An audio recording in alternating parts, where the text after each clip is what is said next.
ಮಂಗಳೂರು ವಿದ್ಯುತ್ ಸರಬರಾಜು ಕಂಪನಿಯ ಉದ್ಯೋಗಿ ಶಿವಾನಂದ್ ಲೈನ್ಮನ್ ಅವರು ಕರ್ತವ್ಯ ನಿರ್ವಹಿಸುವ ವೇಳೆ ಸಂಭವಿಸಿದ ಆಕಸ್ಮಿಕ ದುರ್ಘಟನೆಯಲ್ಲಿ ಮೃತಪಟ್ಟಿದ್ದಾರೆ.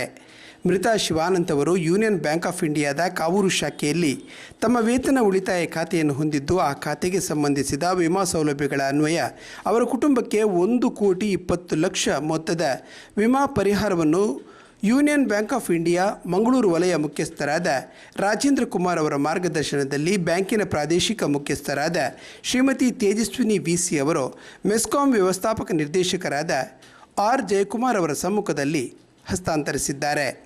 ಒಟ್ಟು ಪರಿಹಾರದಲ್ಲಿ 1.15 ಕೋಟಿ ರೂಪಾಯಿ ವೈಯಕ್ತಿಕ ಅಪಘಾತ ವಿಮೆ ಮತ್ತು 5 ಲಕ್ಷ ರೂಪಾಯಿ ಜೀವ ವಿಮೆ ಒಳಗೊಂಡಿದೆ. ವೇತನ ಖಾತೆಯೊಂದಿಗೆ ಜೋಡಿಸಲಾದ ಆರ್ಥಿಕ ಭದ್ರತಾ ಸೌಲಭ್ಯಗಳ ಮಹತ್ವವನ್ನು ಇದು ಸ್ಪಷ್ಟಪಡಿಸುತ್ತದೆ. ಮೆಸ್ಕಾಂ ಕಾರ್ಪೊರೇಟ್ ಕಚೇರಿಯಲ್ಲಿ ನಡೆದ ಚೆಕ್ ಹಸ್ತಾಂತರ ಕಾರ್ಯಕ್ರಮದಲ್ಲಿ ಮೆಸ್ಕಾಂ ವ್ಯವಸ್ಥಾಪಕ ನಿರ್ದೇಶಕರಾದ R Jayakumar, Union Bank of India ಪ್ರಾದೇಶಿಕ ಮುಖ್ಯಸ್ಥರಾದ ಶ್ರೀಮತಿ ತೇಜಸ್ವಿನಿ, ಉಪ ಪ್ರಾದೇಶಿಕ ಮುಖ್ಯಸ್ಥರಾದ ಶಶಿಕುಮಾರ್ ಸೇರಿದಂತೆ ಮೆಸ್ಕಾಂ ಮತ್ತು ಯೂನಿಯನ್ ಬ್ಯಾಂಕ್ ಆಫ್ ಇಂಡಿಯಾದ ಅಧಿಕಾರಿಗಳು ಉಪಸ್ಥಿತರಿದ್ದರು.